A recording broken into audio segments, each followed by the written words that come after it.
Fellow babies, welcome to another edition of Pach-Attack on GameTrailers. Boy, I love it. All right, from GameTrailers, this guy's got a great name, FBCQ544771297.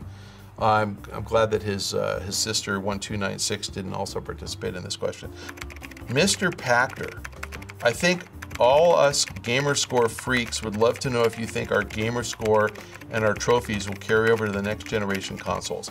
That is a great question. I would say on the Xbox, it is a certainty that it will. On the PlayStation platform, I'm not sure. I think Sony is not stupid. I think Sony is a very good consumer-facing, consumer-focused organization. I think they'll try to make a carryover. I'm not sure how they're going to do that. Microsoft, absolutely. I've actually had discussions about this with Microsoft and achievements and exactly how you let people earn achievements and scores. It cracks me up that people are so Gamerscore focused, and I saw some guy recently with a 6-digit Gamerscore, which I didn't even think was possible. So yeah, I guess people are really achievement freaks. Yeah, you'll be able to carry over your score for sure with Xbox. Sony can do this. It's essentially just software. But I think the question is, how do they link your accounts? And again, Sony, I think, is going to revamp the PlayStation Network. I would expect that the next PlayStation Network, the next generation, is going to have a subscription fee, and if they charge you, that you absolutely will carry over your Gamerscore. I think on the free one, probably not. I think they'll use that as a hook to get the people who are addicted to pay for PlayStation Plus. One of the things I think that people really fail to appreciate is how great PlayStation Plus is. I know that Sony made the mistake of offering PlayStation Network access for free when the PS3 came out, and a lot of people took it for free, and they now feel that they're entitled to all the great services for free for the rest of their lives. What nobody seems to acknowledge, is Sony really kind of screwed up on, is it costs a lot of money to provide all those services. So Sony split up PlayStation Network into PSN and PlayStation Plus. PlayStation Plus has a $5 fee, and to their credit, Sony gives you way more than $5 of stuff every month. You get free game downloads all the time. If you spend 50, 60 bucks on PlayStation Network, you are gonna get $100 worth of free stuff. It's really a great deal. People just don't get it because it hasn't been promoted very well. I think it's going to become the norm with the PlayStation 4, and so I think your Gamerscore will carry over if you pay them 50 bucks a year. I think you're going to be glad you paid the 50 bucks a year because you're going to get a lot of free stuff. And so frankly, I think it's a win-win. I think Sony's going to be able to afford to provide a better service. I think consumers are going to get enough free stuff to feel like it's worth it. So ultimately, yes, I think everything carries over if you're willing to pay for it. This week's next question comes from ZN Trip. Hello, Mr. Pachter. Why are there so many development studios in Montreal? Electronic Arts, Ubisoft, Warner Brothers, and Square Enix each have one there, and THQ did as well. Does the government of Quebec give out tax credits or something? Yes, 30%. So the government of Quebec, I actually just talked to somebody who's writing an article for the New York Times about this, so it should be in the Sunday Times in the next couple of weeks. Apparently, Montreal used to be just a pit. It used to be a really disgusting place. I've only been there 4 or 5 times, and every time I've been there, it's a lovely city. Apparently, it was run down. It was something like Detroit is now in the US, where lots of businesses had left, a lot of industry had shut down, so you had a lot of just blighted neighborhoods. And the government of Quebec came up with a 30% of salary tax credit. So if you hire people in Montreal, and they work in Montreal, let's just use easy math, you pay $1 million in wages to those people, you get a $300,000 credit against your income taxes in Montreal. That's enough for businesses to relocate. I said Montreal, Quebec is the province. That's enough for businesses to relocate to Montreal, and Ubisoft, I think, has been there about 20 years, maybe 25. They were early on to take advantage of those credits.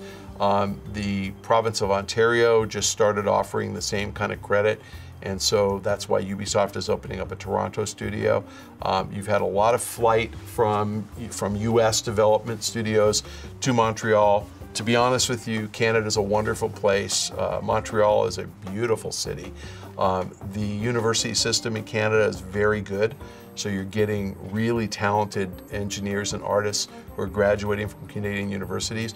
There are a lot of Americans who love living there. The cost of living is actually quite a bit lower than in many of the US development centers like Austin and San Francisco, Seattle, Los Angeles. So yeah, it's a great deal for the companies. I think the employees like it, and I think it's great that there are so many studios there because it allows the development talent at any of these studios to at least be paid competitively, because there's always the risk that they'll jump to another studio.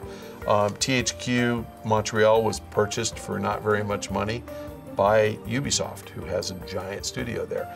And it's funny because the founder of the studio at THQ Montreal is an ex-Ubisoft guy. He hasn't announced yet, Patrice Désilets, whether he's going to work for Ubisoft. I would imagine he will. I don't think he hates them, and I don't think they hate him. They obviously were willing to pay to get him back. But that's why, and I think you'll see similar things occur in different places in the world ultimately, but it really helps when you have a vibrant community of developers, and when you have a good university system turning out really highly qualified employees. We have a question from Twitter from @supotuco. Why do developers ignore Mac development? The answer to that is ranging from 4% to 15%. So prior to the iPod phenomenon, which I guess started around 2001, Apple had 4% share of the computer market, 4%. After the iPod, when people started getting iTunes and realizing how slick it was, that you could connect this cool device to your computer, and again, Apple did the smart thing of allowing iTunes to be on the PC. A lot of people just really like the Apple interface, and they realize if I get a Mac, it's going to be just as easy as using my iPod. And then they invented the iPhone. More and more people bought Macs. They've invented the iPad. More and more people got Macs. They're up to about 15% market share right now of the computer market. So they've gone from 4 to about 15 in the last 10 or 12 years. When it was 4%, it just wasn't a big enough market to even focus on for game developers. PC game sales have been pretty stable at, call it 3 billion a year. The console market is, and I'm talking just outright, full game downloads and packaged good sales, not the MMO market or the or DLC or free-to-play stuff. But that's about 3 billion, maybe 20% of the size of the console and handheld market, and that's really not grown very much. And so if you take the Mac and say it's 4% of 3 billion, which is really what it was back in the day, 120 million total addressable market opportunity for all the games that show up on PC, just not enough revenue to justify it. Now it's up to 15%, 450 million. It's an afterthought. It matters, but it's not really that big a deal. And now I'm going to risk the wrath of all of you out there who know a lot more about specs than I do. I don't know anything about the CPU, GPU combination in a Mac. I assume it's great because Macs are great, but I don't think that any Mac really compares to those custom high-end PCs you guys are all building out there. Maybe they do, but that market is even smaller. So I'd say the super high-end market, the million or so guys out there who build just killer PCs, that's 1 million out of whatever, 400 million PC addressable market for games, or 800 million or 2 billion. You're gonna have even fewer people with doing that with Macs. I don't even think you can customize a Mac and build it up the way you can with a PC. So I think, again, the high-end market has been exclusively PC.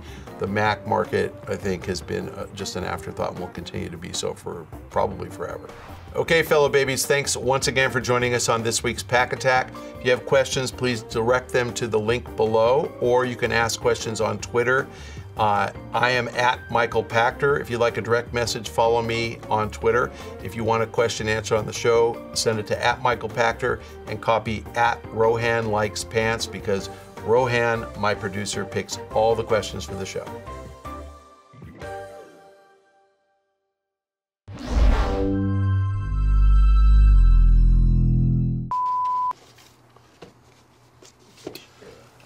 much free shit. I do something with it.